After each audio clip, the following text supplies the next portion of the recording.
That's great. You're originally from Detroit. Yes, near Detroit, Ann Arbor. Yeah, Yeah. near Detroit. Ann Arbor. Yeah, Intellectual city. it is, yes. Of course. Yes. Did the music of Detroit have much of an effect on your music? The industrialism in Detroit. But what I heard, Yeah. you know, wandering around was... There are 10 cars, 20 cars, and so on and so forth. Sure, of course. I wonder if we all realize how much we're affected by... I doubt it. I get a lot of my influence, like, from the Electric Shavers, and it's true. You really do? Yes, and from... No, it's true. No, but it's funny how the sound... You don't realize how the sound... What did you do to those nice people out there? They believe you, don't you? No, yes. Yes, no. Oh, they do. How do your parents feel about you working without your jacket on, Jimmy? They don't mind. They don't? They like what I do very much. That's great. We're very close. What does your dad do? He's teaches communications and media at a high school. He does? Yes, yes. What do they call... Did they... When they find out that he's Iggy Pop's dad, what... We call him Mr. Pop. And they look at him. And they say, I mean, yeah, but you don't look like Iggy Pop. Is that what they say? And how about he does a bit, actually. Does he really? Yeah. The blue eyes? Yeah. How about your mom? She's an executive at the Bendix Corporation. They make missiles and bombs and all that good stuff. Yeah. But yes? I'm just trying to Families help the war effort. Yeah, but I'm trying to reconcile a picture of your dad, a teacher, and your mom with the Bendix Corporation, and you here with these interests. Would you? I mean, I've got to know what their reaction is. They when they first saw you perform, what did they say? They didn't say much the first time. Stayed in a state of shock. Yeah, but as time went by, they got reconciled to the fact that this was what I was doing. Yeah. And as my teeth started to fall out and things, and they'd help me replace them, you know. And Your teeth started to fall out? yes, they all fell out at once. Did you eat too much candy? I was getting too violent on stage. And You've got David on the floor. You were kidding. watch your teeth, buddy. Yeah. I mean, you were... Now, wait, I got to get this straight. Your teeth were falling out because you were getting too violent on stage? Yes. Hitting the microphone? Yeah, or the mostly from the microphone. And you couldn't very well do without it. The floor. Sometimes the floor and the drums. The other musicians, you know. With your teeth? There's a school of thought that thinks I could hit anybody with my teeth, but they right? Introduce the members. Yeah, of the, I'd love to. This is this is Tony Sales Tony Sales? and his brother Hunt. Hunt Sales. Or his brother Tony, whatever. And their dad is one of my favorite artists, Soupy Sales, the comedian. Now you're putting me on. No, I'm not. These are Soupy's boys. Oh, well, I didn't know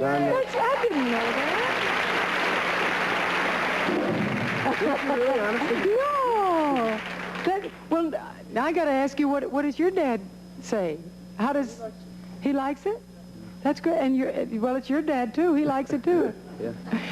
And this fellow over here, he's from Scotland. His name's Rick Gardner. Hi, Rick. Welcome. Yeah.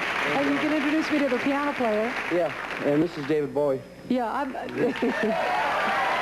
I'd know him anywhere. He's not from Scotland. No, he's not.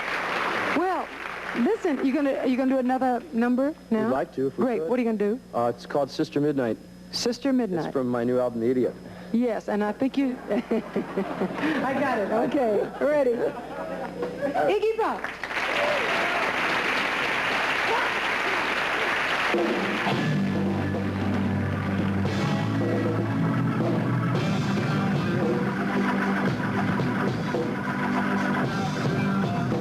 Oh, I'm calling Sister Midnight. You've got me reaching for the moon. Calling Sister Midnight. You've got me playing the fool. Oh, I'm calling Sister Midnight.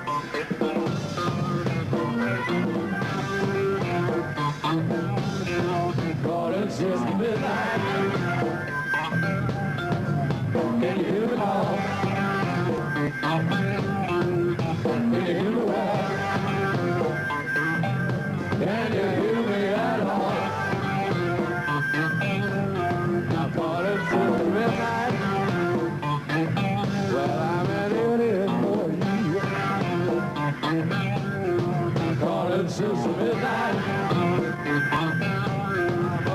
edge inside.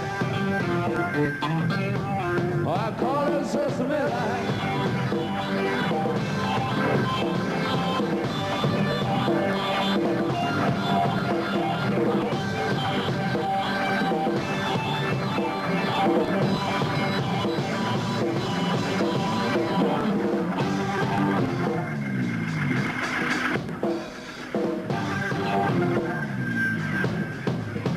Since the midnight. You know I had a dream last night. Potatoes were in my bed, so I made love to them. My father, he gone for me.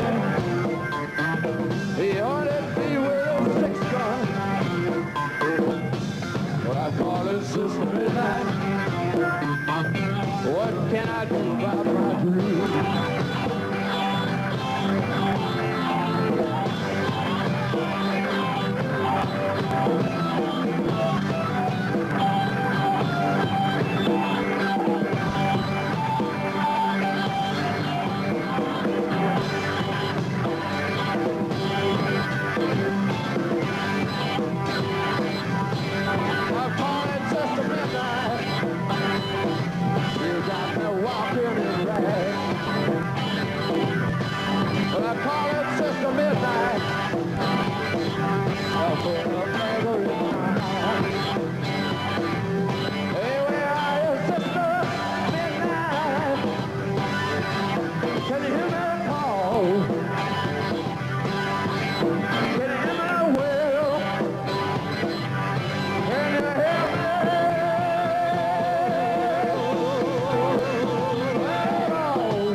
Iggy Pop and David Bowie. You must be exhausted. I'm a little bit keyed up now. I know. That's kind of hard. I'm going to call you Jimmy, Sure. if I may. I appreciate it. Jimmy, when you do 2 and 3 shows a night, how do you come out? Usually, when we work, I do that for about an hour and a half. Good heavens. You've known each other for years, haven't you? Yeah, for 6 years. Where did you meet? What inspired this? Where did you meet? In a bar. In a bar. In New York. Yeah. You sure? We were both unrecognized at the time, so we had a lot to, in common. But you knew that you were both interested in music. Yeah. No, not music, really. Whatever you call it. You call it music. What do you call this? Well, punk rock. What is punk? This isn't music. It's nothing to do with punk rock. What is it? Explain to me what it is. David. David. Well, it's not... my understanding of punk rock is something that's happened in England, I think, really over the last couple of years. But what Jimmy was doing, I'd never seen Jimmy, really, but I'd heard some of his albums, and it sounded like, I don't know, nihilistic rock. It was nihilism. But that's Which true. fascinates me. I love nihilism. Well, I just love philosopher talk. no, but that's interesting. It's a little remote from reality at times. No, it doesn't. Oh, Not at all. No. No? No. But now, in your collaboration, what do you consider what type of music do you do then, David? Myself? Well, I don't know. Ask Jimmy. And what kind of, you had heard... And I'll tell you what he does. His is a bit up there. What I do. Yes, it A bit is. more airy. Yeah. My music is just basically, I look for things to tear apart, and, oh, that's good to whip, and that's very You easy. don't even think about it before you do it. It just happens, doesn't it, when you... Well, a lot of what Jimmy did when we were in a... Do you mind me talking? No. You sure? Oh, okay. In the studio, Jimmy would make up the lyrics on the spot, and we would keep everything that he did, and occasionally change a line after we recorded. But Jimmy, I've never seen anybody be able to make up lyrics so fast just out of his head to a track, and it's more like I guess general favor went against Jim because of what he was doing at the time. It seemed. But Would you describe some of the things you were doing at the time, which were the things that I had heard about? And well, I was doing songs like I Want to Be Your Dog and No Fun and Search and Destroy and Raw Power, which has since had a child's toy named after it.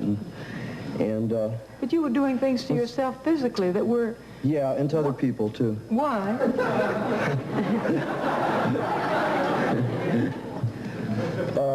Because I was bored and angry, and when I couldn't, when things would get so, when something that demanded action every day would keep pestering my mind and I couldn't do anything about it, finally sometimes I would give up and just resort to simple violence.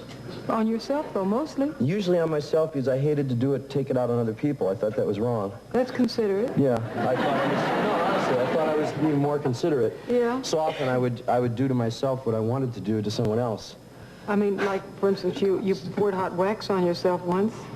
Yes, but that, you see, that didn't hurt. It didn't hurt? No, it doesn't. It just... And I didn't know at the time that it wouldn't hurt, though. But you cut yourself with a bottle. Yeah, well, that was because I'd done something really foolish the night before, and I was ashamed. I had left this, and I thought that wasn't right to do to her. No, that's not right. So I got up on stage, and I thought, well, what is a fool, what is a horrible person like you doing up on this stage? This is all wrong. And I felt so bad that I thought, the heck with it, and I grabbed a glass and Oh, Jim. But that was, well, I've had treatment for that sort of thing, since. Yeah, it helped a lot, Jimmy, that's a It's rough better kind to of be show able to business. laugh about it now. Yeah, that's really a hard See, I knew, I'll tell No, you. but Rosie was saying, we were saying, you burn yourself with the hot rollers when you're on the road, Yeah. burn your hair, but... That's about the extent of it. But to do what you did, to It's punish always, yourself... no, listen, it sounds funny, but yeah, it is funny. It's really funny. Now, David, I know... No, I was going to say something very heavy and meaningful, but I no, can't. I know you. When you saw Iggy perform, what was your I never reaction? saw Iggy perform. Well, you never saw I it. just heard the albums, and then I must admit somebody played me a videotape of a performance that he did with his original band, the Stooges, and I didn't like it very much because then I saw the violence, and it's not what I heard from the lyrics. Because your music, when you have a lovely, as you say, sound way up I'm here. a cyborg. My stuff Cyborg? is very different. Mine comes from sort of up to from there, Yeah. and Jimmy's comes from about here down to about there. I don't know, I wonder what he means by that. Gee whiz. I don't know. I'll ask you later. Okay, kid, I'll tell you. No, what I want to know, what was the audience's reaction when you did those things? Well, to them, or to yourself? it would depend. You see, I did a lot of very good shows then, too. It's like anybody that's reaching sort of like that, sometimes you'll do incredibly good things and not know it. So sometimes the audience would literally just go nuts, and they'd usually get very demonstrative. Sometimes they would all pass out. They did? Yeah, they took But a not lot much of... response when they do that. Yeah. And sometimes they would just, if it was a room this size, they would all press themselves in groups against the wall as far away as they could get from me, and just, they'd watch in horror, but they wouldn't be able to leave either. Yeah. They would be sort of fascinated with You it. can talk about it now, and you've had treatment. I can talk about it if it's required. It's not my preferred I know. subject. Oh, I don't want to make you uncomfortable. But do you feel that in your music you had a chance, coupled with the violence, to contribute something? I think I've contributed something else. I think, yeah. Yeah. In the statement in your music, or in what you were saying about yourself and in the violence you perpetrated on I you? don't know about that, but must have been something good that I've done. Oh, I'm sure of that. I think perhaps just that there are a lot of people who have enjoyed what I've done for a long time, so that's good enough, whatever it is. Do you feel you've influenced anybody in the I think I helped wipe out the 60s.